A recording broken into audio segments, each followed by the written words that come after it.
Hello, hello. Good evening, what name? And hey, Fo and Suki as well. Let me refund. It's already automatically completed the request. Sorry about that. All sound alerts are currently turned off because it is a reading stream. Speaking of, let me actually quickly check something here.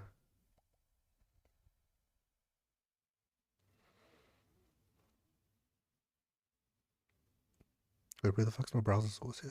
I'm on the wrong fucking screen. Oh, that's the one. Need to make sure that the browser source for the overlay is also muted.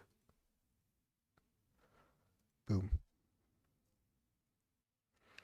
Yeah, hello. Oh, and Evelyn. Welcome, welcome. Oh, yeah, we're doing another reading stream tonight. Going to be reading The King in Yellow, which I've been putting off because it starts off with a quote in French, and oh boy, do I not know how to read French or pronounce French or anything even remotely French.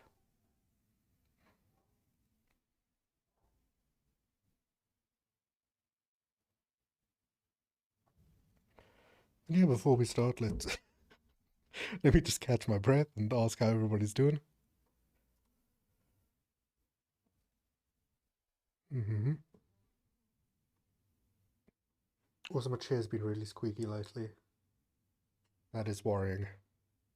I'm worried that it's actually going to break at some point, which is annoying. Or would be annoying when it happens. Will have been annoying. Yo, Curry, how's it going?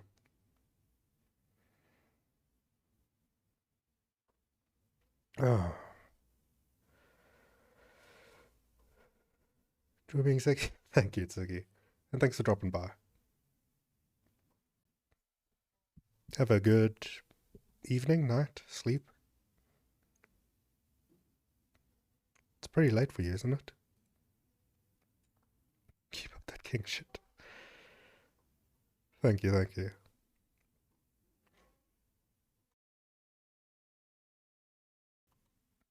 Yeah, pretty late for you.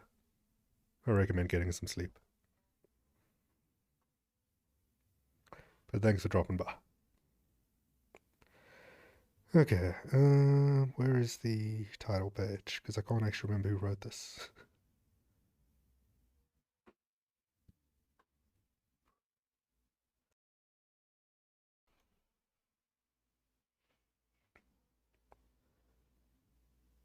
Right, just got back from work and started to do some stuff I have to do at home. I'm doing pretty good today. I think I technically have some work I need to do after stream, but we don't talk about that.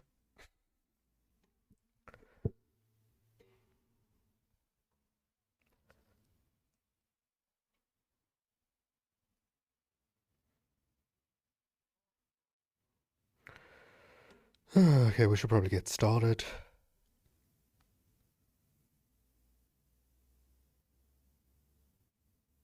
Hmm. And Evelyn's being quiet, but I believe that's because she's actually working on a drawing.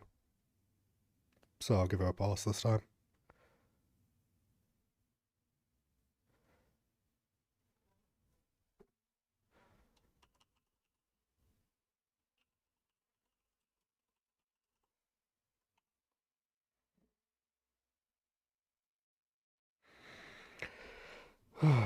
Okay.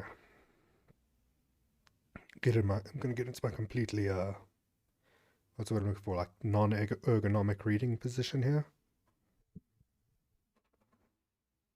Thick drawing indeed.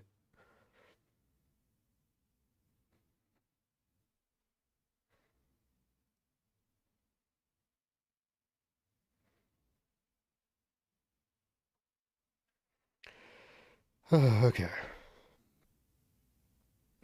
Actually, I think Foe will be quite interested in seeing that illustration once it's done.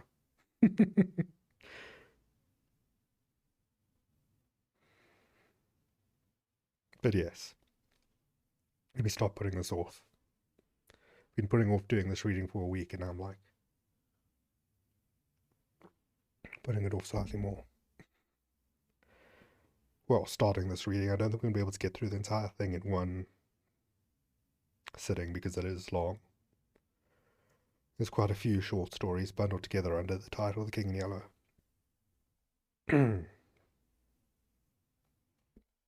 Excuse me, just coughing into the mic.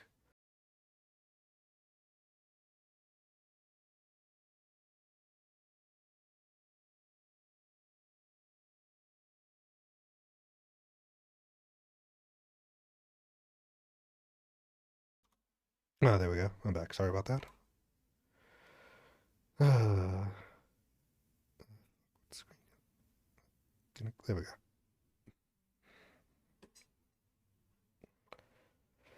All right.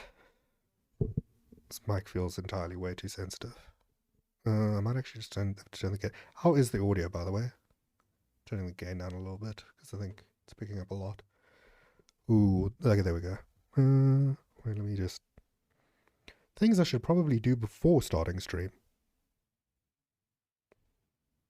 Yeah, I think the audio might be good now. Yeah.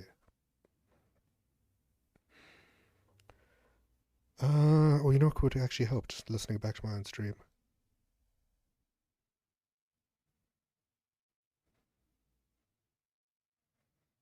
It sounds okay, but it's at like 100% volume. What if I drop to like 50%?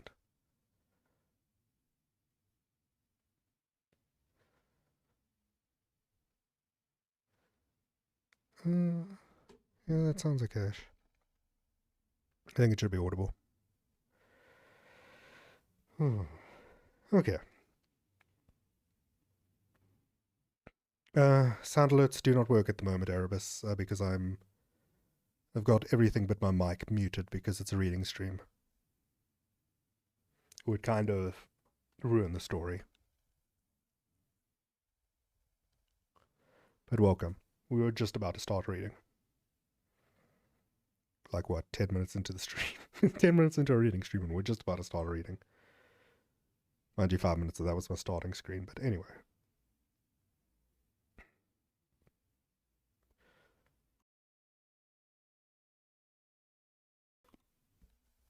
I haven't bothered to do any warm-ups before stream, so this is going to be great. Alright. The King in Yellow by Robert W. Chambers. Narrated by Vincent Staunton. So we're going to start off with The Repairer of Reputations. Along the shore, the cloud waves break, the twin suns sink beneath the lake, the shadows lengthen in Carcosa. Strange is the night where black stars rise and strange moons circle through the skies, but stranger still is lost Carcosa. Songs that the Hades shall sing, where flap the tatters of the king, must die unheard in dim Carcosa. Song of my soul, my voice is dead. Die thou, unsung as tears unshed, shall dry and die in lost Carcosa. Casilda's Song in The King in Yellow, Act 1, Scene 2. The Repairer of Reputations, 1. Oh god, here it is. Ne rayon palefo, le folie dure plus longtemps que la notre. Voilà toute la différence. Oh, I apologize to everybody who's ever heard French in their life.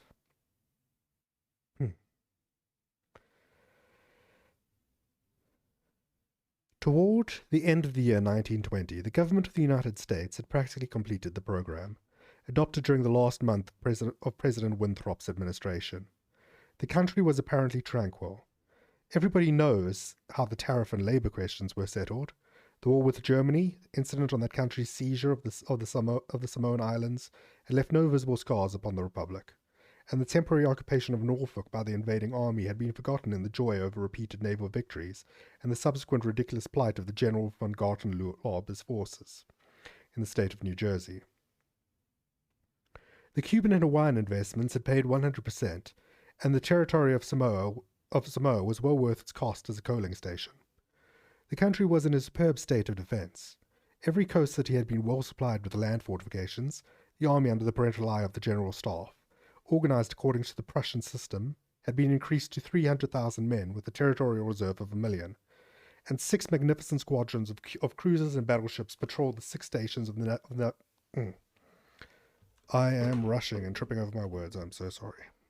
Also, one moment. Oh, fucking just hit the mic, idiot. Oh god, I hope you enjoy Scarf.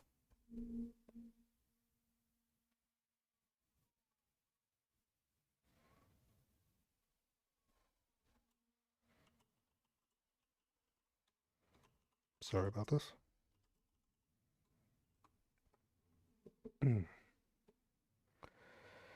Okay, let's try that again. Why did I pause?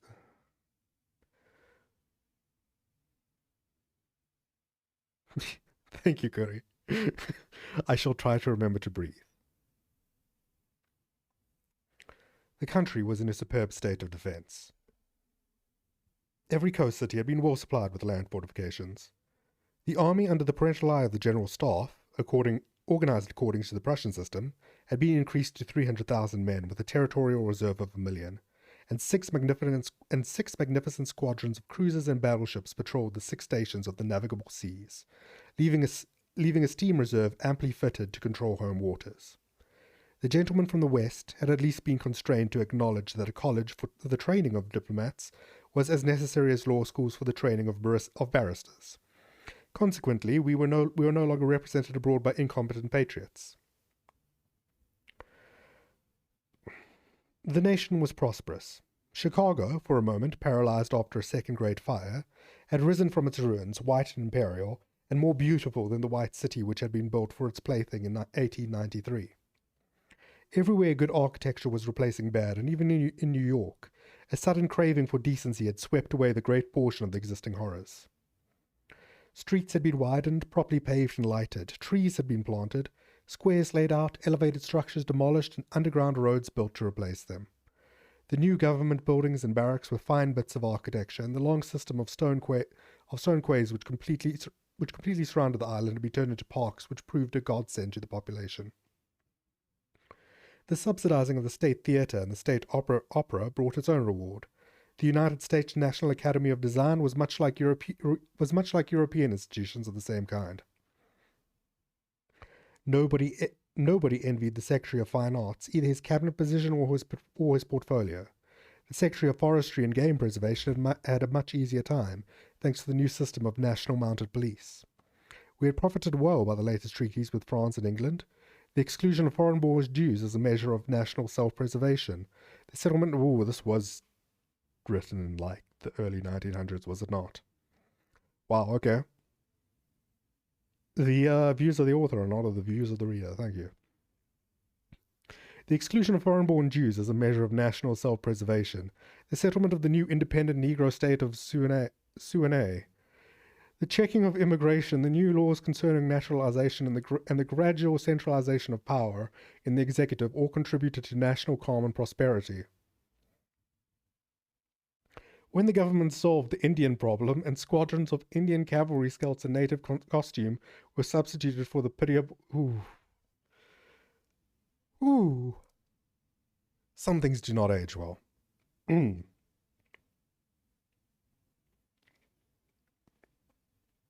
Trying this again. This is uncomfortable.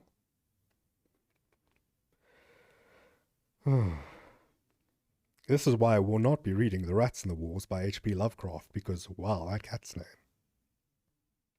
Anyway. When the government solved the Indian problem and the squadrons of Indian cavalry scouts in native costume were substituted for the pitiable organizations tacked onto the tail of skeletonized regiments by the former Secretary of War, the nation drew a long sigh of relief. When, after the colossal congress of religions, bigotry and intolerance were laid in their graves and kindness and charity began to draw warring sects together, many thought the millennium had arrived, at least in the New World, which after all is a world by itself. That might be worse, though. But self-preservation is the first law, and the United States had to But self-preservation is the first law, and the United States has to look on in helpless sorrow as Germany, Italy, Spain, and Belgium riot in the throes of anarchy, or Russia, watching from the Caucasus, stooped and bound them one by one. In the city of New York, the summer of 1899 was signalized by the dismantling of the elevated railroads. The summer of 1900 will live in the memories of New York people for many a cycle. The Dodge statue was removed in that year. In the following winter began the agitation for the repeal of the laws prohibiting suicide, which bore its final fruit in the month of April 1920, when the first government lethal chamber was opened on Washington Square. I had walked down that day from Dr. Archer's house on Madison Avenue, where I had been there as a mere formality. Ever since that fall from my horse, 4 years before, I had been troubled at times with pains in the back of my head and neck, but now for months they had been absent, and the doctor sent me away that day, saying that there was nothing more to be cured in me. It was hardly worth his fee to be told that. I knew it myself. Still, I did not grudge him the money. What I minded was the mistake which he made at first. When they picked me up from the pavement where I lay unconscious, and somebody had mercifully sent a bullet through my horse's head, I was carried to Dr. Archer, and he, pronouncing my brain affected, placed me in his private asylum, where I was obliged to endure treatment for insanity. At last he decided that I was well, and I, knowing that my mind had always been as sound as his, if not sounder, paid my tuition, as he jokingly called it, and left. I told him, smiling, that I would get even with him for his mistake, and he laughed heartily, and asked me to call him once in a while. I did so, hoping for a chance to even up accounts, but he gave me none, and I told him I would wait.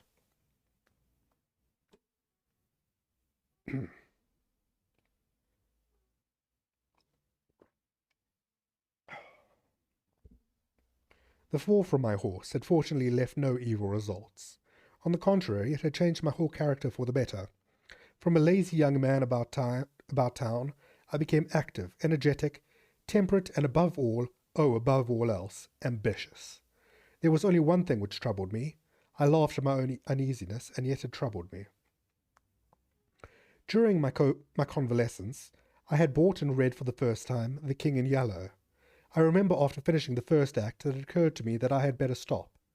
I started up and flung the book into the fireplace. The volume struck the barred grate and fell open on the hearth in the firelight. If I had not caught a glimpse of the opening words in the second act, I should never have finished it.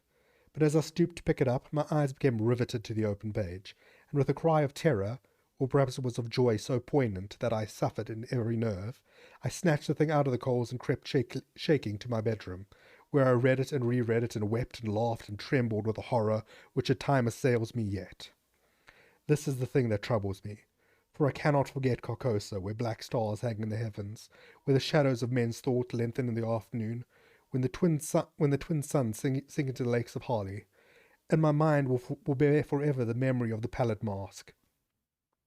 I pray God will curse the writer, as the writer has cursed the world with its beautiful, stupendous creation, terrible in its simplicity, irresistible in its truth, a world which now trembles before the King in Yellow. When the French government seized the translated copies which had just arrived in Paris, London, of course, became eager to read it. It is well known how the book spread like an infectious disease from city to city, from continent to continent, barred out here, confiscated there, denounced by press and pulpit, censured even by the most advanced of literary anarchists. No definite principles had been violated in those wicked pages, no doctrine promulgated, no convictions outraged. It could not be judged by any known standard. Yet, although it was acknowledged that the supreme note of art had been struck in The King in Yellow, all felt that human nature could not bear the strain, nor thrive on words in which the essence of purest poison lurked. The very banality and innocence of the first act only allowed the blow to fall afterwards with more awful effect.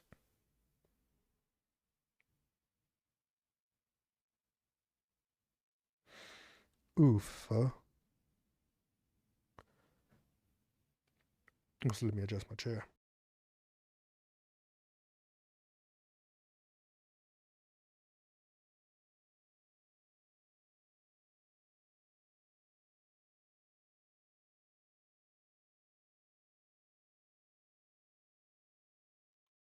Very sorry to hear that, phone. I've also lost my place.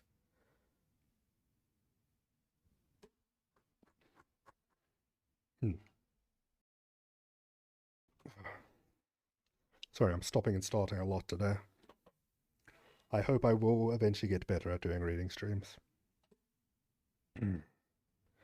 It was, I remember, 13th day of April 1920 that the first government lethal chamber was established on the south side of Washington Square, between Wooster Street and South Fifth Avenue. The block, which had formerly consisted of a lot of shabby old buildings, used as cafes and restaurants for foreigners, had been acquired by the government in the winter of 1898. The French and Italian cafes and restaurants were torn down. The whole block was enclosed by a gilded iron railing and converted into a lovely garden with lawns, flowers, and fountains. In the centre of the garden stood a small white building, severely classical in architecture and surrounded by thickets of flowers. 6 Ionic columns supported the roof, and the single door was of bronze.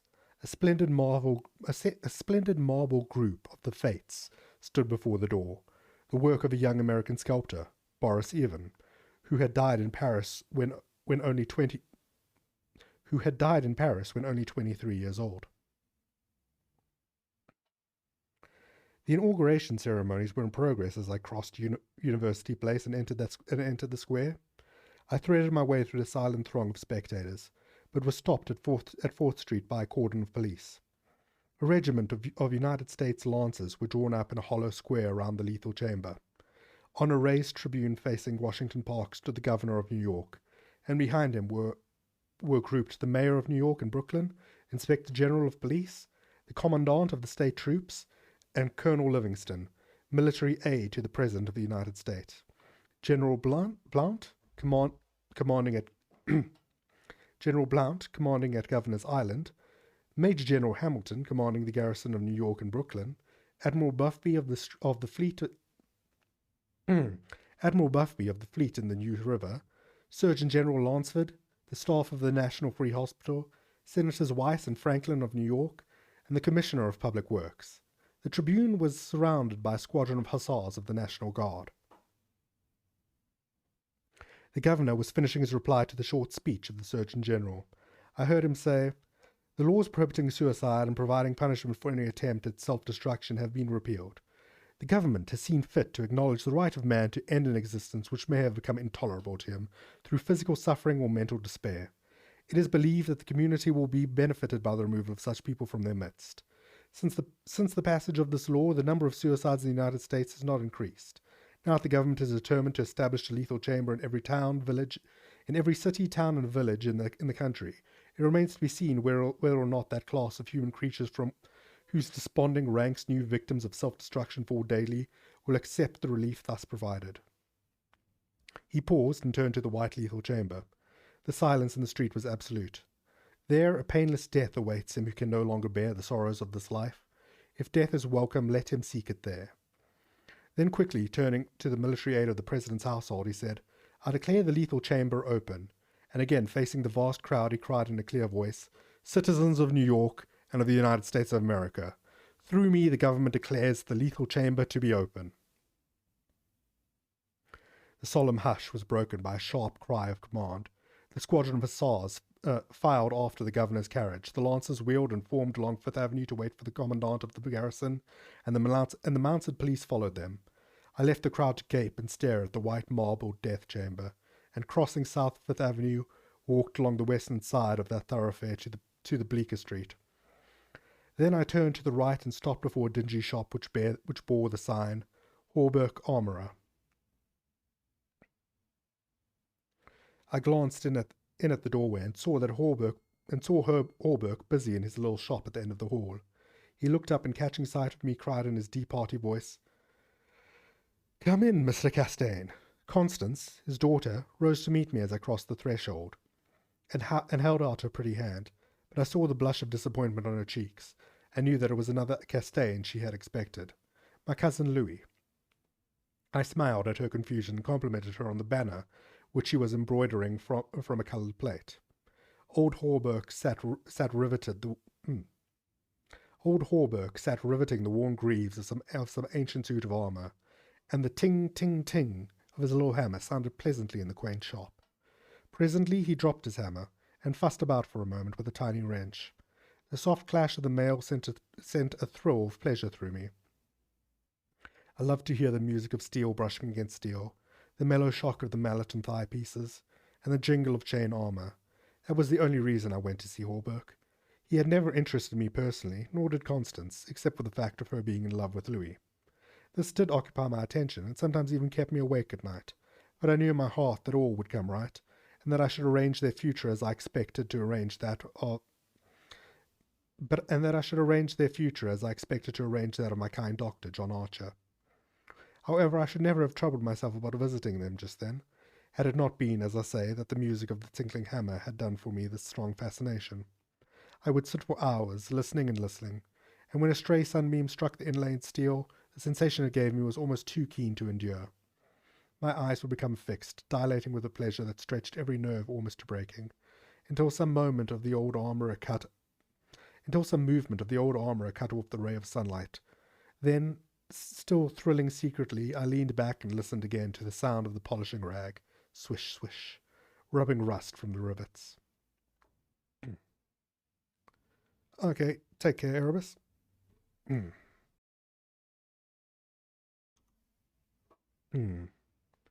Constance worked with embroidery over her knees, now and then pausing to examine more closely the pattern in the coloured plate from the Metropolitan Museum. "Who is this for?" I asked. Hawberk explained that in addition to the treasures of armour in the Metropolitan Museum of which he had been appointed armourer, he also had charge of several collections belonging to rich amateurs. This was the missing greave of a famous suit which a client of his had traced to a little shop in Paris, on the Quai d'Orsay. He, Hawberk, had negotiated for and secured the greave, and now the suit was complete. He laid down his hammer and read me the history of the suit, traced since 1450 from owner to owner, until it was acquired by Thomas Stainbridge.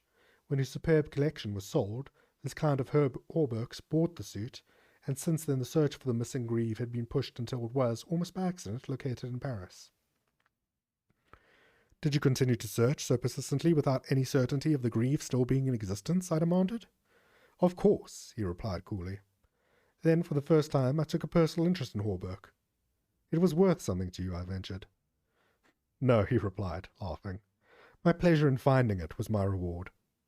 "Have you no ambition to be rich?" I asked, smiling.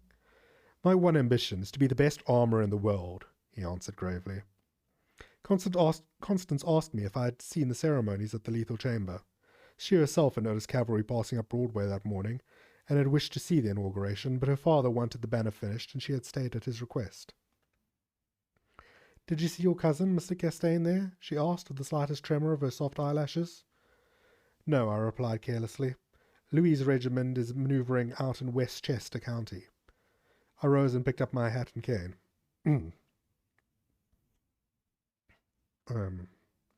Very mildly losing my pace there a bit. "Are you going upstairs to see the lunatic again?" laughed old Hawberk. If Hawberk knew how I loathed that word lunatic, he would never use it in my presence. It roused certain feelings within me which I do not care to explain. However, I answered him quietly. "I think I shall drop in and see Mr. Wilde for a moment or two." "Poor fellow," said Constance with a shake of her head. "It must be hard to live alone year after year, poor, crippled, and almost demented. It is very good of you, Mr. Castaigne, to visit him as often as you do." "I think he is vicious," observed Hawberk, beginning again with his hammer. I listened to the golden tinkle on the greave plates, I listened to the golden tinkle on the greave plates. When he had finished, I replied, "No, he is not vicious, nor is he in the least demented. His mind is a wonder chamber from which he can extract treasures that you and I would give years of our lives to acquire." Hawberk laughed. I continued a little impatiently. "He knows history as no one else could know it. Nothing, however trivial, escapes his search, and his memory is so absolute, so precise in details, that were it known in New York that such a man existed, the people could not honour him enough." "Nonsense," muttered Hawberk, searching on the floor for a fallen rivet. "Is it nonsense?" I asked, managing to suppress what I felt. "Is it nonsense when he says the tassets and cuissards of the enamelled suit of armour commonly known as the Prince's Emblazoned can be found among the mass of rusty theatrical properties, broken stoves, and ragpickers Trying that again. "Is it nonsense?" I asked, managing to suppress what I felt. Is it nonsense when he says that the tassets and cuissards of the enamelled suit of armour commonly known as the Prince's Emblazoned can be found among the mass of rusty theatrical properties, broken stoves, and ragpickers' refuse in the garret in Pell Street? Hawberk's hammer fell to the ground, but he picked it up and asked, with a great deal of calm, how I knew that the tassets and left cuissard were missing from the Prince's Emblazoned. Thank you, April. I did not know until Mr. Wilde mentioned it to me the other day. He said that they were in the garret of 1998 Pell Street. Nonsense, he cried, but I noticed his hand trembling under his leathern apron. Is this nonsense too? I asked pleasantly. Is it nonsense when Mr. Wilde continually speaks of you as the Marquis of Avonshire, and of Miss Constance? I did not finish, for Constance had started to her feet with terror written on every feature. Hawberk looked at me and slowly smoothed his leathern apron. That is impossible, he observed. Mr. Wilde may know a great many things. About armour, for instance, and the Prince's Emblazoned, I interposed, smiling. Yes, he continued slowly, about armour also, maybe. But he is wrong in the regards of the Marquis of Avonshire, who, as you know, killed his wife's traducer years ago, and went to Australia where he did not long survive his wife. Mr. Wilde is wrong, murmured Constance. Her lips were blanched, but her voice was sweet and calm. Let us agree, if you please. In this one circumstance, Mr. Wilde is wrong, I said. That's the first chapter. One moment while I get a drink of water. Because damn.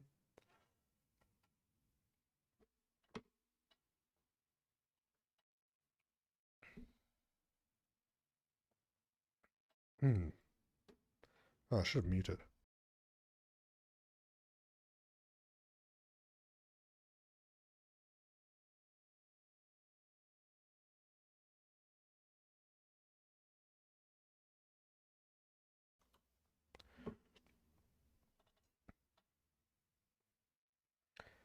Pretty interesting so far, except for the stuff in the beginning. But also, welcome, April. Welcome. Okay.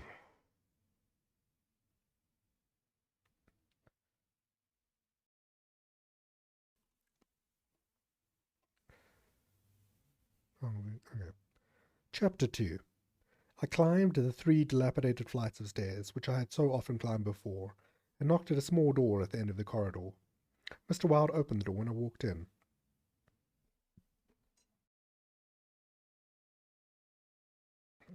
Oh, sorry. When he had double-locked the door and pushed a heavy chest against it, he came and sat down beside me, peering up into my face with his little light-coloured eyes. 6 new scratches covered his nose and cheeks, and the silver wires which supported his artificial ears had become displaced. I thought I had never seen him so hideously fascinating.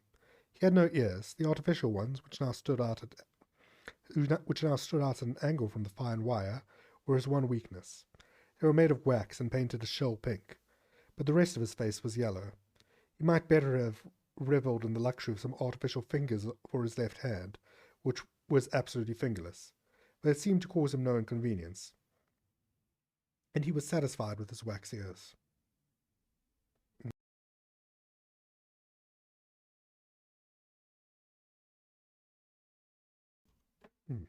He was very small, scarcely higher than a child of 10, but his arms were magnificently developed, and his thighs as thick as any athlete's. Still, the most remarkable thing about Mr. Wilde was that a man of his marvellous intelligence and knowledge should have such a head. It was flat and pointed, like the heads of many of those unfortunates whom people imprison in asylums for the weak-minded. Many called him insane, but I knew him to be as sane as I was. Sorry.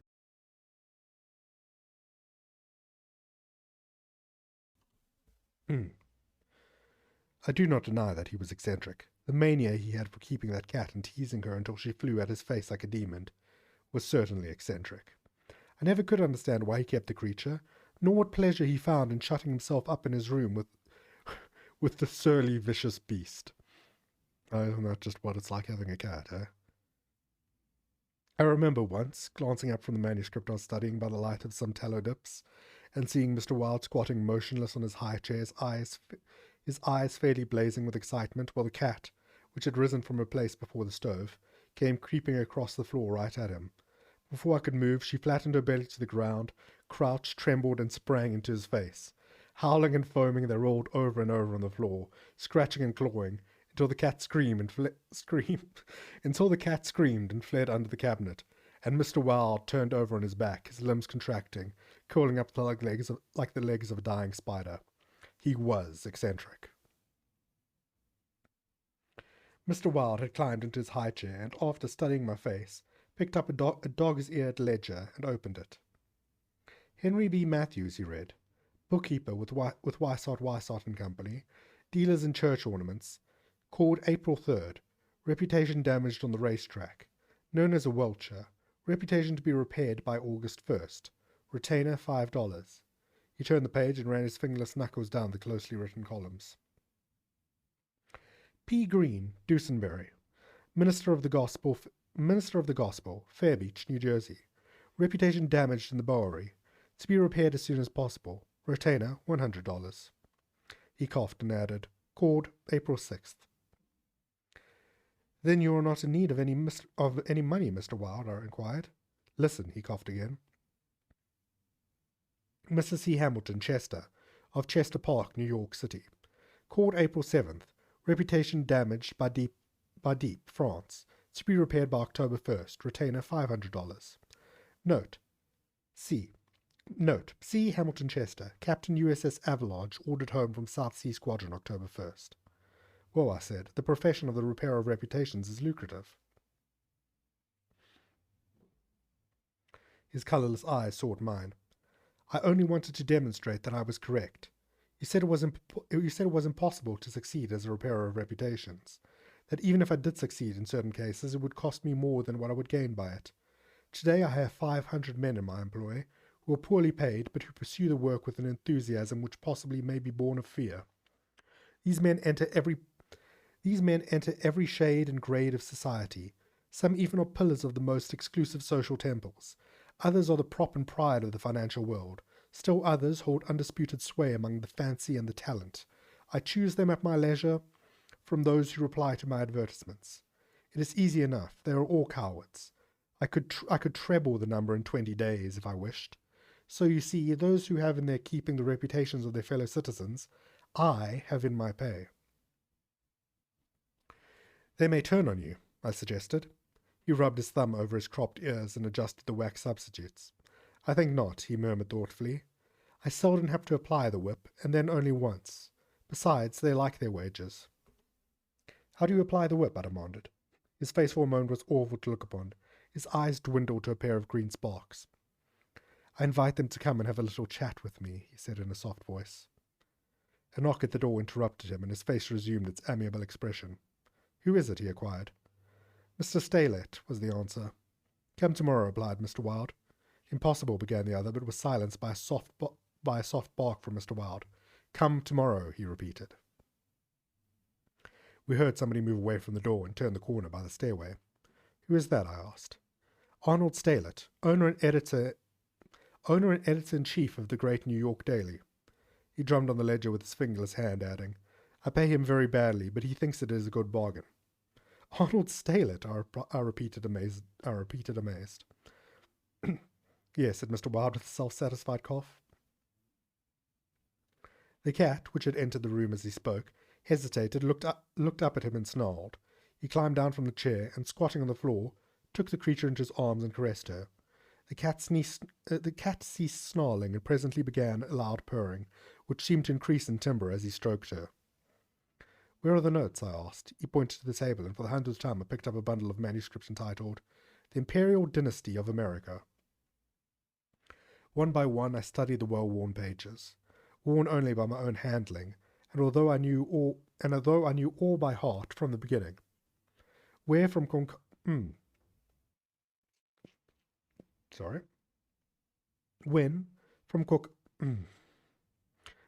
Carcosa, the Hades, Hastur, and Aldebaran, to Castain Louis de Calvados, born December 19th, 1877.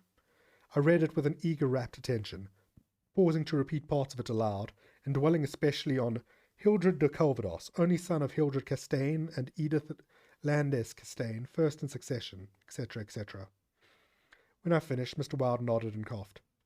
Speaking of your legitimate ambition, he said, how do Constance and Louis get along? She loves him, I replied simply. The cat on his knee suddenly turned and struck at his eyes, and he flung her off and climbed onto the chair opposite me. And Dr. Archer, but that's a matter you can settle any time you wish, he added. Yes, I replied. Dr. Archer can wait, but it is time I saw my cousin Louis. It is time, he repeated. Then he took another ledger from the table and ran over the leaves rapidly. We are now in communication with 10,000 men, he muttered.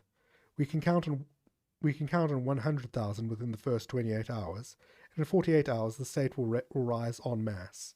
The country follows the state, and the portion that will not, I mean California and the Northwest, might better never have been inhabited.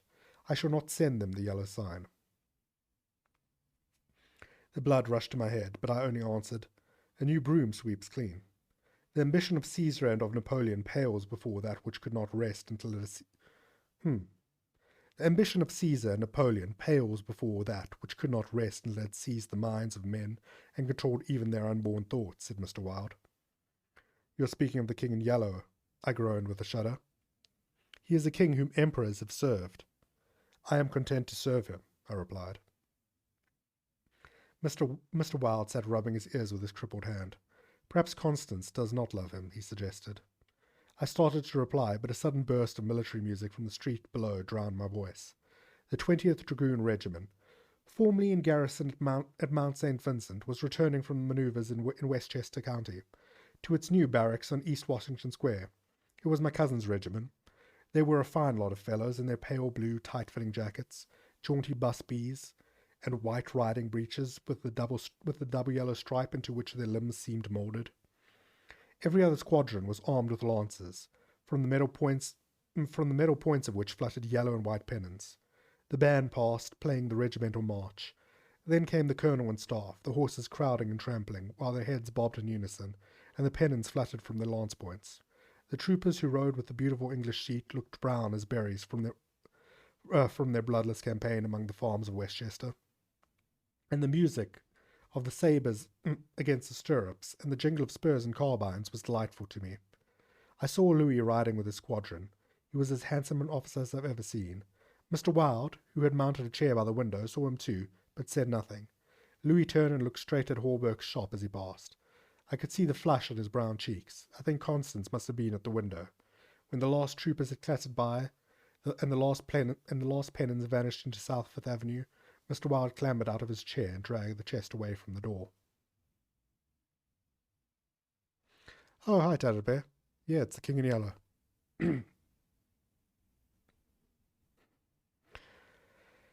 I'm afraid I'm not doing a very good job of reading it, but we're reading it.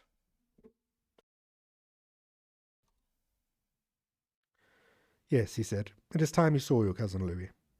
He unlocked the door, and I picked up my hat and stick and stepped into the corridor. The stairs were dark. Groping about, I set my foot on something soft, which snarled and spit, and I aimed a murderous blow at the cat, but my cane shivered to splinters against the balustrade, and the beast scurried back into Mr. Wilde's room. Passing Holberg's door again, I saw him still at work on the armour, but I did not stop, and stepping out into Bleecker Street, I followed it to Worcester, skirted the grounds of the Lethal Chamber, and, crossing Washington Park, went straight to my rooms in the Benedict. Here I lunched comfortably, read the Herald and the Meteor, and finally went to the steel safe in my bedroom and set the time combination. The 3 3/4 minutes which it is necessary to wait, while the time clock is opening, are to me golden moments. From the instant I set the combination to the moment when I grasp the knobs and swing back the solid steel doors, I live in an ecstasy of expectation. Those moments must be like the moments passed in paradise. I know what I am to find at the end of the time limit. I know what the massive safe holds secure for me alone, and the exquisite pleasure of waiting is hardly enhanced when the safe opens and I lift, from its velvet crown, a diadem of purest gold, blazing with diamonds. I do this every day, and yet the joy of waiting and at last touching again the diadem only seems to increase as the days pass. It is a diadem fit for a king among kings, an emperor amongst emperors. The king in yellow might scorn it, but it shall be worn by his royal servant. I held it in my arms until the alarm on the safe. I held it in my arms until the alarm on the safe rang. I held it in my arms until the alarm on the safe rang harshly, and then tenderly, proudly, I replaced it and shut the steel doors. I walked slowly back into my study, which faces Washington Square, and leaned on the windowsill. The afternoon sun poured into my windows, and a gentle breeze stirred the branches of the elms and maples in the park, now covered with buds and tender foliage. A flock of pigeons circled about the tower of the memorial church, sometimes alighting on the purple-tiled roof, sometimes wheeling downwards to the lotus fountain in front of the marbled arch. The gardeners were busy with the flower beds around the fountain, and the freshly turned earth smelled sweet and spicy. A lawn-mower, drawn by a fat white horse, clinked across the green sward, and watering carts poured showers of spray over the asphalt drives. Around the statue of Peter Stuyvesant, which in 1897 had replaced the monstrosity supposed to represent Garibaldi, children played. Peter Stuyvesant, isn't there cigarettes named after him? Oh, it doesn't matter. Children played in the spring sunshine, and nurse girls wheeled elaborate baby carriages with a reckless disregard for the pasty-faced occupants, which could probably be explained by the presence of half a dozen trim dragoon troopers languidly lolling on the benches. Through the trees, the Washington Memorial Arch glistened like silver in the sunshine, and beyond, on the eastern extremity of the square, the grey stone barracks of the dragoons, and the white granite artillery stables were alive with colour and motion. I looked at the lethal chamber on the corner of the square opposite. A few curious people still lingered about the gilded iron railing, but inside the grounds the paths were deserted. I watched the fountains ripple and sparkle. The sparrows had already found this new bathing nook, and the basins were crowded with the dusty feathered little things.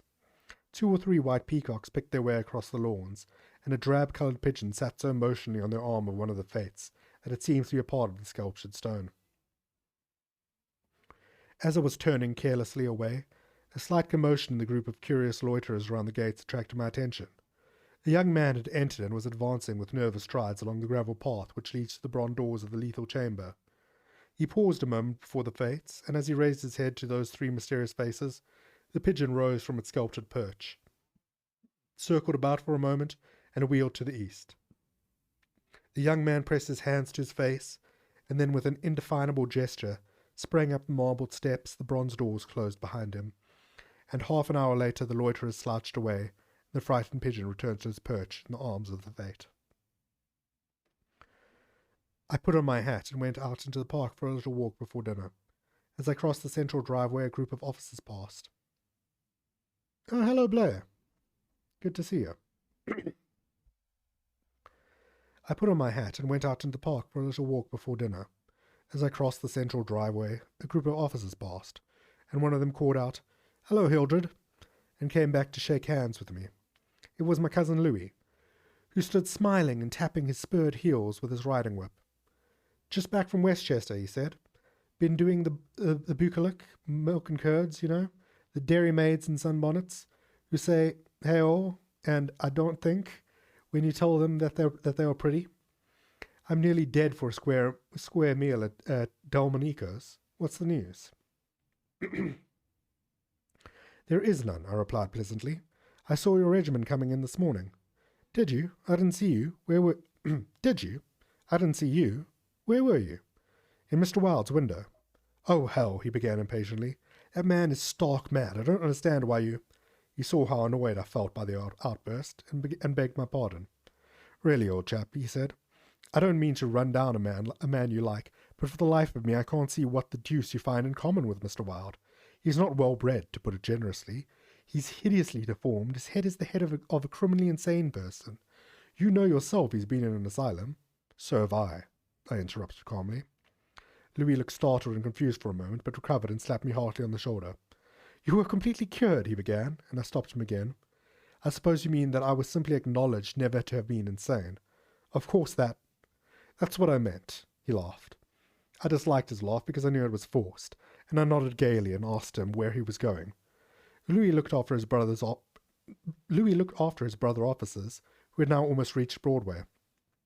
We had intended to sample a Brunswick We had intended to sample a Brunswick cocktail, but to tell you the truth, I was anxious for an excuse to go and see Hawberk instead. Come along, I'll make you my excuse. Come along, I'll make you my excuse. We found old Hawberk, neatly attired in a fresh spring suit, standing at the door of his shop and sniffing the air. I just decided to take Constance for a little stroll before dinner, he replied to the impetuous volley of questions from Louis. We thought of walking the park terrace along the North River. At that moment, Constance appeared and grew pale and rosy by turns as Louis bent over her small gloved fingers. I tried to excuse myself, alleging an engagement uptown, but Louis and Constance would not listen, and I saw I was expected to remain and engage old Hawberk's attention. After all, it would be just as well if I kept my eye on Louis, I thought. And when they let's try that sentence again. After all, it would be just as well if I kept an eye on Louis, I thought. And when they hailed a Spring Street horse car, I got in after them and took my seat beside the armourer. The beautiful line of parks and granite terraces overlooking the wharves along the North River, which were built in 1910 and finished in the autumn of 1917, had become one of the most popular promenades in the metropolis. They extended from the Battery to 190th Street, overlooking the noble river and affording a fine view of the Jersey shore and the highlands opposite. Cafes and restaurants were scattered here and there among the trees, and twice a week military bands from the garrison played in the kiosks on the parapets. We sat down. We sat down in the sunshine on the bench at the foot of the equestrian statue of General Sheridan. Constance tipped her sunshade to shield her eyes, and she and Louis began a murmuring conversation which was impossible to catch. Old Hawberk, leaning on his ivory-headed cane, lighted an excellent cigar, the mate to which I politely refused, and smiled at vacancy. The sun hung low above the Sarton Island woods, and the bay was dyed with golden hues reflected from the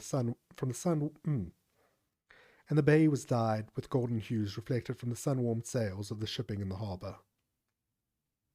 Brigs, schooners, yachts, clumsy ferryboats, the decks swarming with people, railroad transports carrying lines of brown, blue, and white freight cars, stately sound steamers, déclassé tramp steamers, coasters, dredges, scows, and everywhere pervading the entire bay, impudent little tugs, puffing and whistling officiously. These were the craft which churned the sunlit waters as far as the eye could reach. In calm contrast to the hurry of sailing vessels and steamer, a silent fleet of white warships lay motionless in midstream. Thank you for following, Patched Pirate.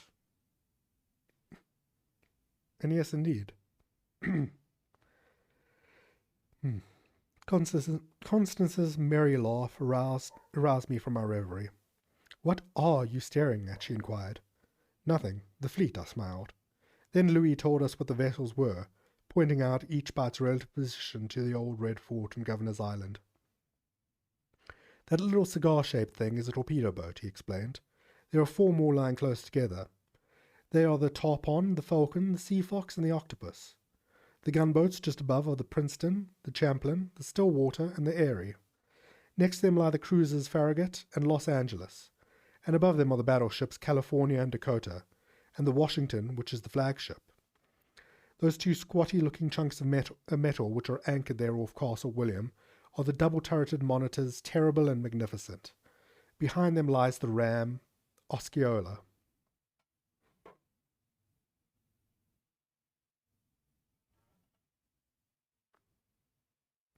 Constance looked at him with deep approval in her beautiful eyes.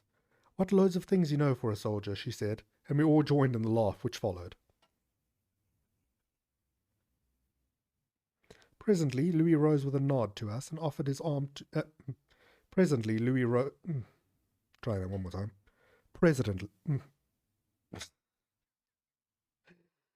Oh, my God. It's like I don't know English. Oh, that's interesting, Barrett. Presently, Louis rose with a nod to us and offered his arm to Constance, and they strolled away along the river wall. Hawberk watched them for a moment and then turned to me. "Mr. Wilde was right," he said. "I have found the missing tassets and left cuissard of the Prince's emblazoned in a vile old junk garret in Pell Street. 998? I inquired with a smile. Yes. Mr. Wilde is a very intelligent man, I observed. I want to give him the credit of this most important discovery, continued Hawberk, and I intend it shall be known that he is entitled to the fame of it. He won't thank you for that, I answered sharply. Please say nothing about it. Do you know what it's worth? Said Hawberk. No? $50, perhaps? It is valued at $500, but the owner of the Prince's Emblazoned will give $2,000 to the person who completes his suit. That reward also belongs to Mr. Wilde. He doesn't want it. He refuses it, I answered angrily. What do you know about Mr. Wilde? He doesn't need the money. He is rich, or will be, richer than any living man except myself. What will we care for money then? What will we care, he and I, when... When what? Demanded Hawberk, astonished. You will see, I replied, on my guard again. Thank you, Patch. Why did I call you Patch, pirate? But thank you. I'm afraid it's slightly dying a little bit. I need to get more used to doing reading streams. He looks at me narrowly, much as Dr. Archer used to, and I knew he thought I was mentally unsound. Perhaps it was fortunate for him that he did not use the word lunatic just then. No, I replied to his unspoken thought. I am not mentally weak. My mind is as healthy as Mr. Wilde's. I do not care to explain just yet what I have on hand, but it is an investment which will pay more than mere gold, silver, and precious stones. It will secure the happiness and prosperity of a continent, yes, a hemisphere. Oh, said Hawberk, and eventually, I continued more quietly, it will secure the happiness of the whole world. And incidentally, your own happiness and prosperity is Mr. Wilde's? Exactly, I smiled, but I could have throttled him for taking that tone. He looked at me in silence for a while, then said very gently, Why don't you give up your books and studies, Mr. Castaigne, and take a tramp among the mountains somewhere or other? You used to be fond of fishing. Take a cast or two at the trout in the Rangelis. I don't care for fishing any more, I answered, without a shade of annoyance in my voice. You used to be fond of everything, he continued. Athletics, yachting, shooting, riding. I have never cared to ride since my fall, I said quietly. Ah, yes, your fall, he repeated, looking away from me. I thought this nonsense had gone far enough, so I turned the conversation back to Mr. Wilde, but he was scanning my face again in a manner highly offensive to me. Mr. Wilde, he repeated. Do you know what he did this afternoon? He came down the stairs and nailed a sign over the hall door next to mine. It read, Mr. Wilde, repairer of reputations, third bell. Do you know what a repairer of reputations can be? I do, I replied, suppressing the rage within. Oh, he said again. Louis and Constance came strolling by and stopped to ask if we would join them. Hawberk looked at his watch, and at the same moment a puff of smoke shot from the casemates of Castle William, and the boom of the sunset gun roared across the water and was re-echoing from the highlands opposite. The flag came running down from the flagpole, the bugle sounded on the white decks of the warship, and the first electric light sparked out from the Jersey shore.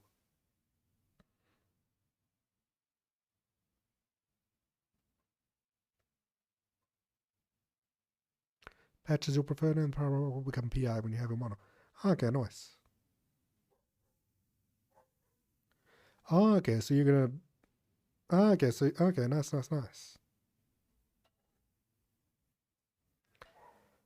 Be interested to see when you start streaming. As I turned into the city with Hawberk, I heard Constance murmur something to Louis, which I did not understand. But Louis whispered, My darling, in reply, and again, walking ahead with Hawberk through the square, I heard a murmur of sweetheart and my own Constance, and I knew the time had nearly arrived when I should speak of important matters with my cousin Louis. Ooh. Okay, that's the end of chapter 2. My voice is partially dying. How many chapters are left? Oh god, chapter 3 is long. I might have to call it here for the stream. Oh god, how long is chapter... Okay, chapter 3 is the rest of the story, and it appears to be about as long as chapter 1 and 2 combined. So I think we're going to leave it here for tonight. Sorry it's a short stream, but these will get longer as I get more into the swing of things with the reading streams, I suspect.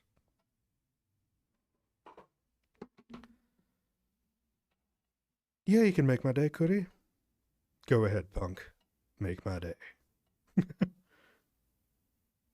And thank you for everybody who dropped by. Oh god, 13 viewers? Holy shit. Oh, okay, I can't end now. Kara says, fuck you, Vincent. Yeah, that sounds about right. Fuck you, Kara.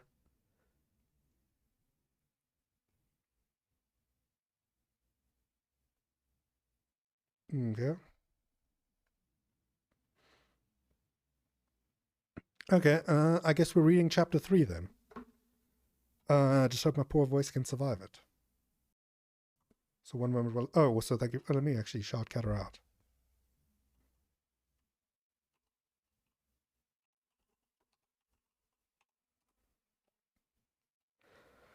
Oh, you were last seen playing the letter. Imagine that. Imagine that. So one moment, I'm going to grab a drink of water.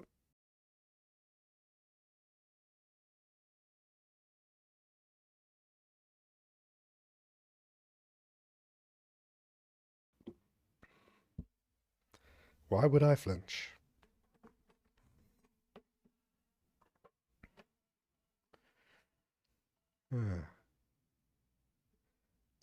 Good luck with whatever you need to do, Fruit Rat.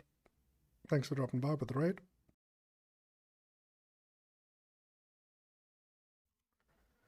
But yes, welcome, welcome, welcome. We are currently reading The King in Yellow. We're on chapter 3 of The Repairer of Reputations. Well, we're about to start chapter 3 of The Repairer of Reputations. We were about to end at the end of chapter 2, but yeah, I guess we can do one more.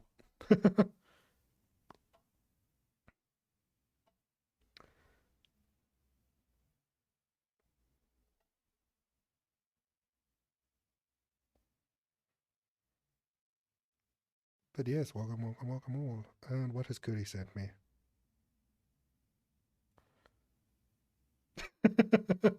Oh, I love this. Cody, can I show this on stream? Please say yes.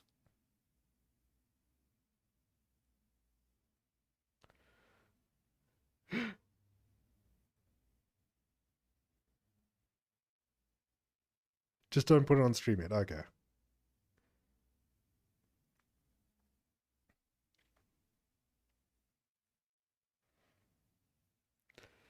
The rest of you will have to find out what that is at some later point.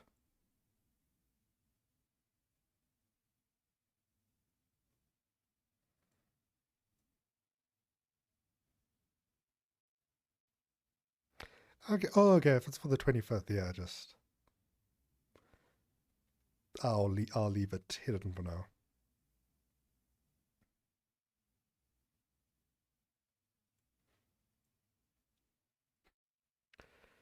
It's lovely, by the way, Cody. But yes, okay. Let me just clear my throat one more time, and then let me go grab refill my water, and then we can start in chapter 3.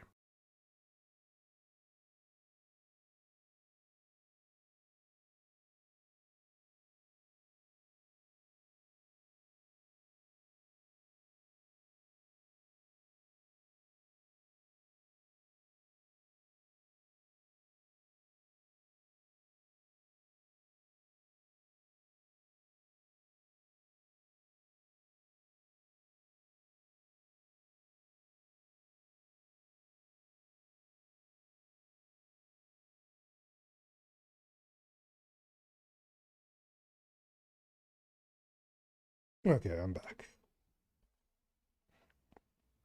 Ooh woo. Oh god. Shouldn't have reflexively read that. Oh, thank you for following, Karma. Sorry, I didn't even see that because I've got everything muted on my end due to the whole reading thing. Oh, and purple as well. Thank you both for following.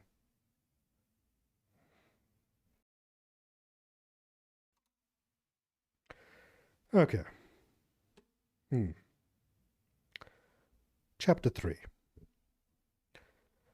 One morning, early in May, I stood before the steel safe in my bedroom, trying on the golden jeweled crown. The diamonds flashed fire as I turned to the mirror, and the heavy beaten gold burned like a halo about my head. I remembered Camilla's agonized scream and the awful words echoing through the dim streets of Carcosa. They were the last lines in the first act, and I dared not think of what followed, dared not, even in the spring sunshine, there in my own room, surrounded with familiar objects, reassured by the bustle from the streets and the voices and the servants in the hallway outside. For those poisoned words had dropped slowly into my heart, as death sweat drops upon a bedsheet and is absorbed. Trembling, I put the diadem from my head and wiped my forehead. But I thought of Hester and of my own rightful ambition, and I remembered Mr. Wilde as I had last left him, his face all torn and bloody from the claws of that devil's creature. And what he said, what he said. The alarm bell in the safe began to whir harshly, and I knew my time was up. But I would not heed it, and replacing the flashing circlet upon my head, I turned defiantly to the mirror. I stood for a long time absorbed in the changing expression of my own eyes. The mirror reflected a face, which was like my own, but whiter, and so thin that I hardly recognized it. And all the time I kept repeating between my clenched teeth, "The day has come, the day has come," while the alarm in the safe whirred and clamoured, and the diamond sparkled and flamed above my brow. I heard a door open, but did not heed it. It was only when I saw two faces in the mirror. It was only when another face rose over my shoulder, and two other eyes met mine. I wheeled like a flash and seized a long knife from my dressing table, and my cousin sprang back, very pale, crying, "Hildred, for God's sake!" Then as my hand fell, he said, "It is I, Louis. Don't you know me?" I stood silent. I could not have spoken for my life. He walked up to me and took the knife from my hand.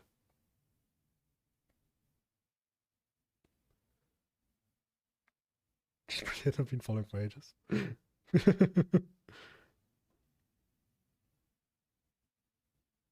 Later, Tattered Bear. Fall asleep someday. Well, it's not actually Lovecraft. It's I know this one. I know this one. I don't know this one. It is sort of Lovecraft adjacent, but it is, yeah, it's good. Also, thank you for the kind words, Vizzy. What is all this? He inquired. What is all this? He inquired in a gentle voice. Are you ill? Also, I think at some point I should probably do better readings without me stopping to speak at chat all the time. Maybe I'll make like dedicated readings to upload to YouTube or something. No, I replied, but I doubt if he heard me. Come, come, old fellow, he cried. Take off that brass crown and toddle into the study. Are you going to a masquerade? What's all this theatrical tinsel anyway? I was glad he thought the crown was made of brass and paste, yet I didn't like him any better for thinking so. I let him take it from my hand, knowing it was best to humour him. He tossed the splendid diadem in the air, and catching it, turned to me smiling. It's dear at 50 cents, he said. What's it for? I thank you for the biddies. Vizzy23 cheered 3 bits. I see what you did there. I did not answer, but he took the circlet. I did not answer, but took the circlet from his hands, and placing it in the safe, shut the massive steel door. The alarm ceased its infernal din at once. He watched me curiously, but did not seem to notice the sudden ceasing of the alarm. He did, however, speak of the safe as a biscuit box. Fearing lest he might examine the combination, I led the way into my study. Louis threw himself on the sofa and flicked at flies with his eternal riding whip. He wore his fatigue uniform with the braided jacket and jaunty cap,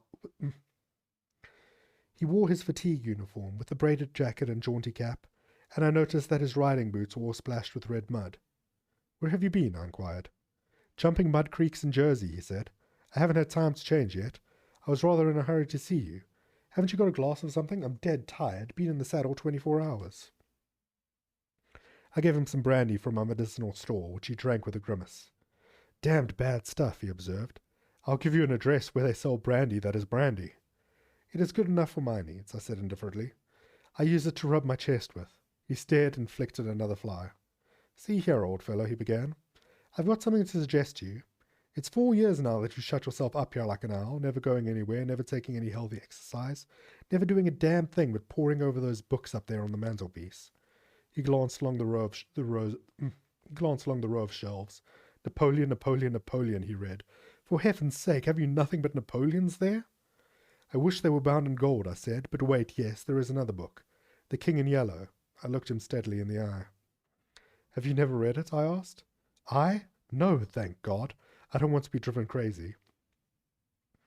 I saw he regretted his speech as soon as he had uttered it. There is only one word which I loathe more than I do lunatic, and that word is crazy.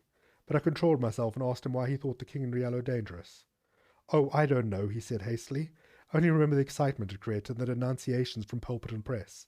I remember the author shot himself after bringing forth this monstrosity, didn't he? I understand he is still alive, I answered. That's probably true, he muttered. Bullets couldn't kill a fiend like that. It is a book of great truths, I said. Yes, he replied. Of truths which send men frantic and blast their lives. I don't care if the thing is, as they say, the very supreme essence of art. It's a crime to have written. It and I, for one, shall never open. That comma is in a very weird place. It's a crime to have written it, and I, for one, shall never open its pages. Is that what you have come to tell me? I asked. No, he said. I came to tell you that I'm going to be married. I believe for a moment my heart ceased to beat. But I kept my eyes on his face. Yes, he continued, smiling happily, married to the sweetest girl on earth. Constance Hawberk, I said mechanically. How did you know? He cried, astonished. I didn't know it myself until that evening last April when we strolled down the embankment before dinner. When is it to be? I asked. It was to have been next September, but an hour ago a dispatch came ordering our regiment to the Presidio San Francisco. We leave at noon tomorrow. Tomorrow, he repeated. Just think, Hildred, tomorrow I shall be the happiest fellow that ever drew breath in this jolly world, for Constance will go with me. I offered him my hand in congratulations, and he seized and shook it like a good-natured fool he was, or pretended to be. I am going to get my squadron. I'm going to get my squadron as a wedding present, he rattled on. Captain and Mrs. Louis Castaigne, eh, Hildred? Then he told me where it was to be, and who were to be. Then he told me where it was to be, and who were to be there, and made me promise to come and be best man. I set my teeth and listened to his boyish chatter without showing what I felt, but I was getting to the limit of my endurance. And when he jumped up and switching his spurs till they jingled, said he must go, I did not detain him. There's one thing I want to ask of you, I said quietly.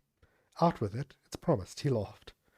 I want you to meet me for a quarter of an hour's talk tonight. Of course, if you wish, he said, somewhat puzzled. Where? Anywhere. In the park there. What time, Hildred? Midnight. What in the name of... he began, but checked himself and laughingly assented. I watched him go down the stairs and hurry away, his sabre banging at every stride. He turned into Bleecker Street, and I knew he was going to see Constance. I gave him 10 minutes to disappear, and then followed in his footsteps, taking with me the jewelled crown and the silken robe embroidered with the yellow sign. When I turned into Bleecker Street and entered the doorway which bore the sign, Mr. Wilde, repairer of reputation's third bell, I saw old Hawberk moving about in his shop, and I imagined I heard Constance's voice in the parlour, but I avoided them both and hurried up the trembling stairways to Mr. Wilde's apartment. I knocked and entered without ceremony. Mr. Wilde lay groaning on the floor, his face covered with blood, his clothes torn to shreds. Drops of blood were scattered about over the carpet, which had also been ripped and frayed in an evidently recent struggle.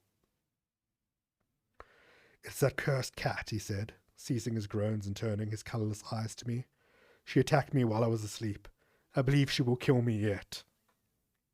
This was too much, so I went into the kitchen and seized a hatchet from the pantry, started to find the infernal beast and settle her there, then and there. My search was fruitless, and after a while I gave it up and came back to find Mr. Wilde squatting in his high chair by the table. He had washed his face and changed his clothes. The great furrows which the cat's claws had ploughed up in his face he had filled with collodion, and a rag hid the wound in his throat. I told him I should kill the cat when I came across her, but he only shook his head and turned to the open ledger before him. He read name after name of the people who had come to him in regard to their reputation, and the sums he had amassed were startling. I put the screws on now and then, he explained. One day or other, some of these people will assassinate you, I insisted. Do you think so? he said, rubbing his mutilated ears. It was useless to argue with him, so I took down the manuscript entitled Imperial Dynasty of America for the last time I should ever take it down, and Mr. Wilde studied. I read, for the last time I should ever take it down, and Mr. Wilde studied. Trying that one more time. It was useless to argue with him, so I took down the manuscript entitled Imperial Dynasty of America for the last time I shall ever take it down, in Mr. Wilde's study. I read it through, thrilling and trembling with pleasure. When I had finished, Mr. Wilde took the manuscript and, turning to the dark passage which leads from his study to his bedchamber, called out in a loud voice, "Vance!" Then, for the first time, I noticed a man crouching there in the shadow. How I had overlooked him during my search for the cat, I cannot imagine. "Vance, come on," cried Mr. Wilde. The figure rose and crept towards us. I shall never forget the face that he raised to mine, as the light from the window illuminated it. "Vance, this is Mr. Castaigne," said Mr. Wilde, before he had finished speaking. The man threw himself on the ground before the table, crying and gasping, "Oh God! Oh my God, help me, forgive me! Oh, Mr. Castaigne, keep that man away! You cannot mean it! You are different! Save me! I am broken down. I was in a madhouse, and now, when all was coming right, when I had forgotten the king in yellow. But I shall go mad again. I shall go mad." His voice died in a choking rattle, for Mr. Wilde had leapt upon him, and his right hand encircled the man's throat. When Vance fell in a heap on the floor, Mr. Wilde clambered nimbly into his chair again, and rubbed his mangled ears with the stump of his hand, turned to me, and asked me for the ledger. I reached it down from the shelf, and he opened it. After a moment's searching among the beautifully written pages, he coughed complacently and pointed to the name Vance. "Vance," he read aloud. "Osgood Oswald Vance." At the sound of his name, the man on the floor raised his head and turned his convulsed face to Mr. Wilde. His eyes were injected with blood, his lips tumefied. "Called April 28th, continued Mr. Wilde. "Occupation, cashier in Seaforth National Bank. Has served a term of forgery at Sing Sing, from whence he was transferred to the Asylum for the Criminally Insane. Pardoned by the Governor of New York, and discharged from the asylum January 19th, 1918. Reputation damaged at Sheepshead Bay. Rumors that he lives beyond his income. Reputation to be repaired at once. Retainer, $1,500. Note: has embezzled sums amounting to $30,000 since March 20th, 1919. Excellent family and secured present position through uncle's influence. Father, president of Seaforth Bank." I looked at the man on the floor. Get up, Vance," said Mr. Wilde in a gentle voice. Vance rose as if hypnotized. "He will do as we suggest now," observed Mr. Wilde, and opened the manuscript. He read the entire history of the Imperial Dynasty of America. Then, in a kind and soothing manner, he ran over the important points with Vance, who stood like one stunned. His eyes were so blank and vacant that I imagined that he had become half-witted, and remarked it to Mr. Wilde, who replied that it was of no consequence anyway. Very patiently we pointed out to Vance what his share in the affair would be, and he seemed to understand after a while. Mr. Wilde explained the manuscript, using several volumes of heraldry to substantiate the result of his researches. He mentioned the establishment of the dynasty in Carcosa, the lakes which connected Hastur, Aldebaran, and the mystery of the Hades. He spoke of Casilda and of Camilla, and sounded the cloudy depths of Deme, and the lake of Harley. "The scalloped tatters of the King in Yellow must hide Itil forever," he muttered, but I do not believe Vance heard him. Then by degrees he led Vance along the ramifications of the imperial family, to Art and Thale, from Mnautalba and Phantom of Truth to Adonis, and then, tossing aside his manuscript and notes, began the wonderful story of the last king. Fascinated and thrilled, I watched him. He threw up his head, his long arms were stretched out in a magnificent gesture of pride and power, and his eyes blazed deep in their sockets like two emeralds. Vance listened stupefied. As for me, when at last Mr. Wilde had finished, and pointing to me cried, "The cousin of the king," my head swam with excitement. Controlling myself with a superhuman effort, I explained to Vance why I alone was worthy of the crown, and why my cousin must be exiled or die. I made him understand that my cousin must never marry, even after renouncing all his claims,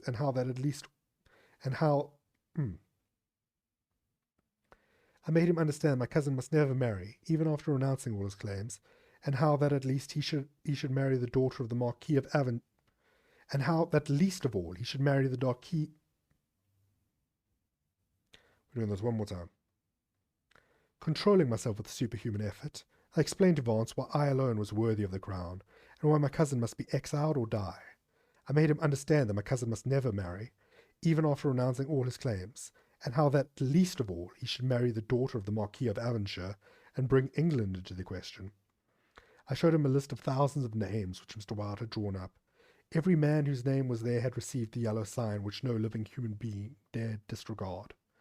The city, the state, the whole land were ready to rise and tremble before the pallid mask. The time had come. The people should know the son of Hastur, and the whole world bow to the black stars which hang in the sky over Carcosa. Vance leaned on the table, his head buried in his hands. Mr. Wilde drew a rough sketch on the margin of yesterday's Herald with a bit of lead pencil. It was a plan of Hawberk's rooms. Then he wrote out the order and affixed the seal, and shaking like a palsied man, I signed to my first writ of execution with my. Then he wrote out the order and affixed the seal, and shaking like a palsied man, I signed my first writ of execution with my name, Hildred Rex. Mr. Wilde clambered to the floor and unlocking the cabinet, took a long square box from the first shelf. This he brought to the table and opened. A new knife lay in the tissue paper inside, and I picked it up and handed it to Vance, along with the order and the plan of Hawberk's apartment. Then Mr. Wilde told Vance he could go, and he went shambling like an outcast of the slums. I sat for a while watching the daylight fade behind the square tower of the Judson Memorial Church, and finally, gathering up the manuscript of notes, took my hat and started for the door. Mr. Wilde watched me in silence. When I had stepped into the hall and looked back, Mr. Wilde's small eyes were still fixed on me. Behind him, the shadows gathered in the fading light. Then I closed the door behind me and went out into the darkening streets.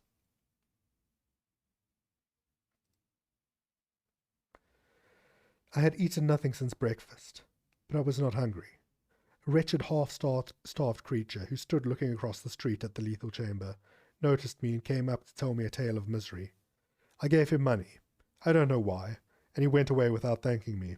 An hour later, another outcast approached me and whined his story. I had a blank bit of paper in my pocket on which was traced the yellow sign, and I handed it to him. He looked at it stupidly for a moment, and then with an uncertain glance at me folded it with what seemed to be the most exaggerated care and placed it in his bosom. The electric lights were sparkling among the trees, and the new moon shone in the sky above the lethal chamber. It was tiresome waiting in the square. I wandered from the Marble Arch to the artillery stables, and back again to the lotus fountain. The flowers and grass exhaled a fragrance which troubled me. The jet of the fountain played in the moonlight, and the musical splash of falling drops reminded me of the tinkle of chained mail in Hawberk's shop. But it was not so fascinating. And the dull sparkle of the moonlight on the water brought no such sensations of exquisite pleasure as when the sunshine played over the polished steel of the corselet on Hawberk's knee. I watched the bats darting and turning above the water plants in the fountain basin, but their rapid, jerky flight set my nerves on edge, and I went away again to walk aimlessly to and fro among the trees. The artillery stables were dark, but in the cavalry barracks the officers' windows were brilliantly lighted, and the sallyport was constantly filled with troopers in fatigue, carrying straw and harness and baskets filled with tin dishes. Twice the mounted sentries at the gates was changed while I wandered up and down the asphalt walk. I looked at my watch. It was nearly time. The lights in the barracks went out one by one. The barred gate was closed, and every minute or two an officer passed in through the side wicket, leaving a rattle of accoutrements and a jingle of spurs on the night air. The square had become very silent. The last homeless loiterer had been driven away by the grey-coated park policeman. The car tracks along Wooster Street were deserted, and the only sound which broke the stillness was the stamping of the sentry's horse and the ring of his sabre against the saddle pommel. In the barracks, the officers' quarter was still lighted, and military servants passed and repassed before the bay windows. 12 o'clock sounded from the new spire of St. Francis Xavier, and the last stroke of the sad-toned bell, and at the last and at the last stroke of the sad-toned bell a figure passed through the wicket beside the portcullis. Returning the salute of the sentry and crossing the street, entered the square and advanced towards the Benedick apartment house. "Louis," I called. The man pivoted on his spurred heels and came straight towards me. "Is that you, Hildred?" "Yes, you are on time." I took his offered hand, and we strolled toward the lethal chamber. He rattled on about his wedding and the graces of Constance, and their future prospects, calling my attention to his captain's shoulder straps, and the triple gold arabesque on his sleeve and fatigue cap. I believe I listened as much to the music of his spurs and the sabre as I did to his boyish babble, and at last we stood under the elms in the 4th Street corner of the square opposite the lethal chamber. Then he laughed and asked me what I wanted with him. I motioned him to a seat on a bench under the electric light, and sat down beside him. He looked at me curiously with that same searching glance which I hate and fear so in doctors. I felt the insult of his look, and he did not know it, and I carefully concealed my feelings. "Well, old chap," he inquired, "what can I do for you?" I drew from my pocket the manuscript and notes of the Imperial Dynasty of America, and looking him in the eye, said, "I will tell you. On your word as a soldier, promise me to read this manuscript from beginning to end. Without asking me a question, promise me to read these notes in the same way, and promise me to listen to what I have to tell later." "I promise if you wish it," he said pleasantly. "Give me the paper, Hildred." He began to read, raising his eyebrows with a puzzled, whimsical air, which made me tremble with suppressed anger. As he advanced, his eyebrows contracted, and his lips seemed to form the word "rubbish."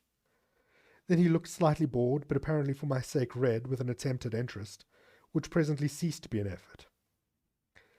He started when, in closely written pages, he came to his own name, and when he came to mine, he lowered the paper and looked sharply at me for a moment. But he kept his word and resumed his reading, and I let the half-formed question down his lip unanswered. When he came to the end and read the signature of Mr. Wilde, he folded the paper carefully and returned it to me. I handed him the notes, and he settled back, pushing his fatigue cap up to his forehead, with a boyish gesture, which I remembered so well in school. I watched his face as he read, and when he finished, I took the notes with the manuscript and placed them in my pocket.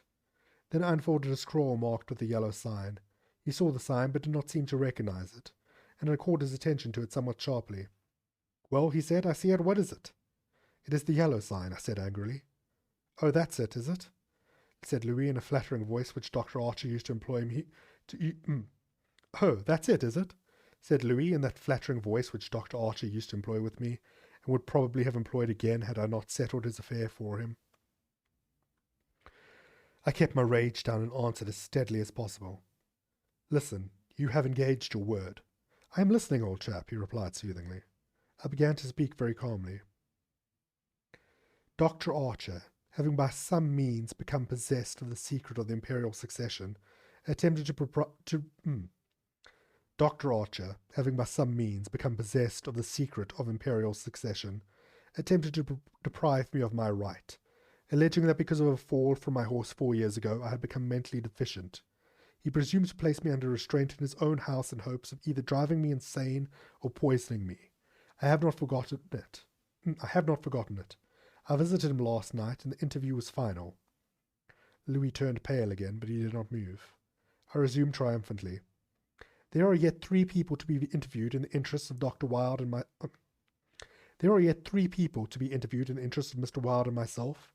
They are my cousin Louis, Mr. Hawberk, and his daughter Constance." Louis sprang to his feet, and I arose also, and flung the paper marked with the yellow sign to the ground. I don't need that to tell you what I have to say," I cried with a laugh of triumph. "You must renounce the crown to me, do you hear? To me." Louis looked at me with a startled air, but recovering himself said kindly, "Of course I renounce it." No, of course I renounce the... What is it I must renounce?" "The crown," I said angrily. "Of course," he answered, "I renounce it. Come, old chap, I'll walk back to your rooms with you." "Don't try any of your doctor's tricks on me," I cried, trembling with fury. "Don't act as if you think I am insane." "What nonsense," he replied. "Come, it's getting late, Hildred." "No," I shouted. "You must listen. You cannot marry. I forbid it. Do you hear? I forbid it. You shall renounce the crown, and in reward I grant you exile. But if you refuse, you shall die." He tried to calm me, but I was roused at last, and drawing my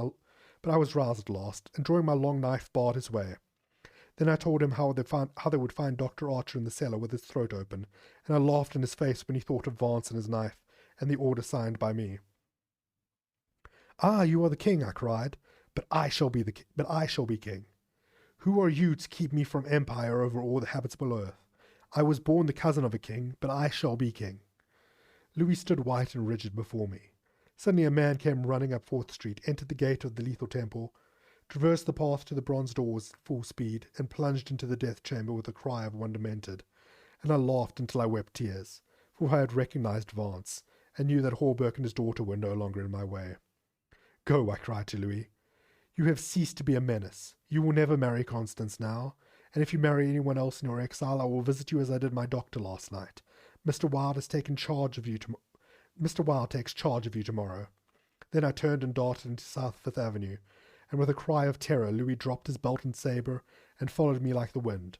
I heard him close behind me at the corner of Bleecker Street, and I dashed into the doorway under Hawberk's sign. He cried, "Halt or I fire!" But when he saw that I flew up the stairs leading to Hawberk's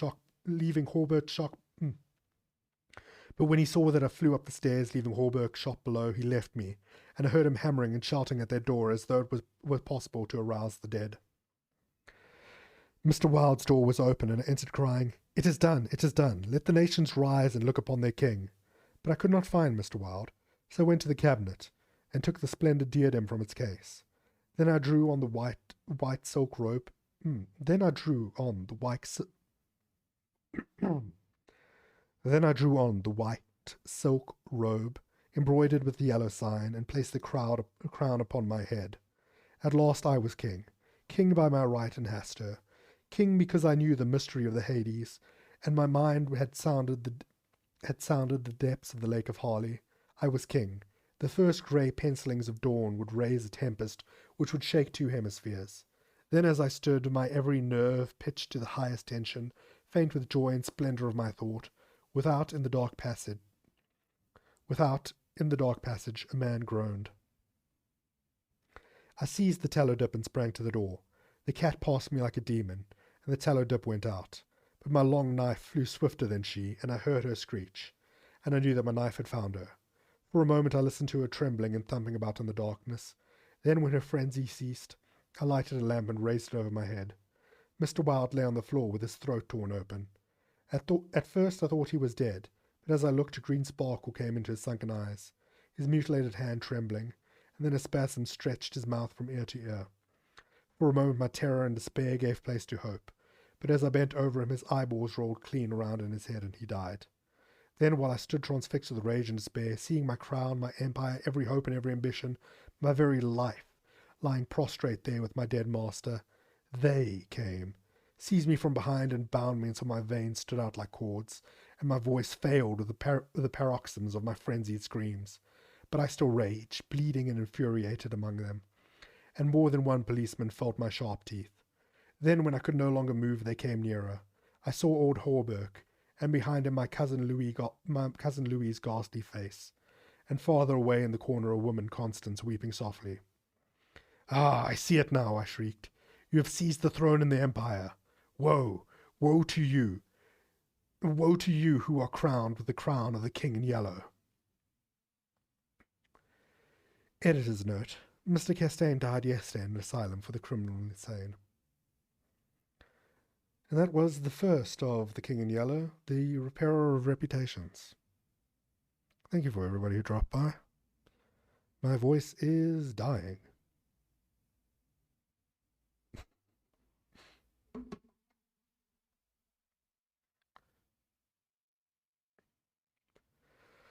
Thanks again, Catterbox for the raid, Vizzy for the bits,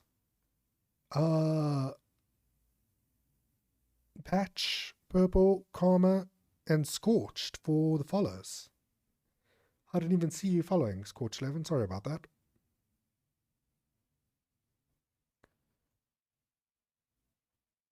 But yeah, I need to get more used to reading, because, dear God, my throat. Let's see if there's anyone we can raid, shall we? Yes, of course. Purple's been following forever. My bad. Must have been somebody else who followed.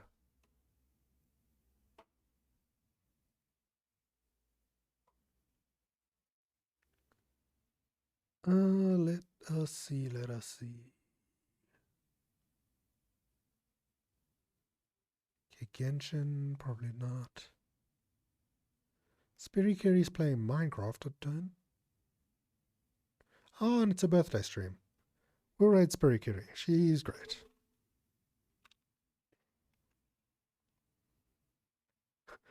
And thank you for the follow, Menace.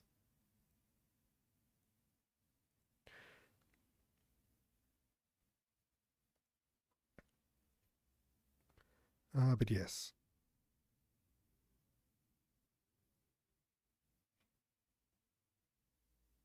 That should...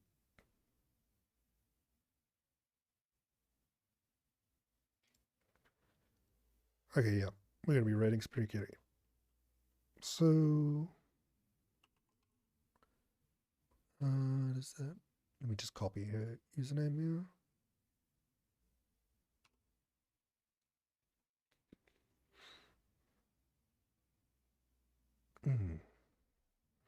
But yeah, thank you all for coming. And I'll hopefully see some of you next time.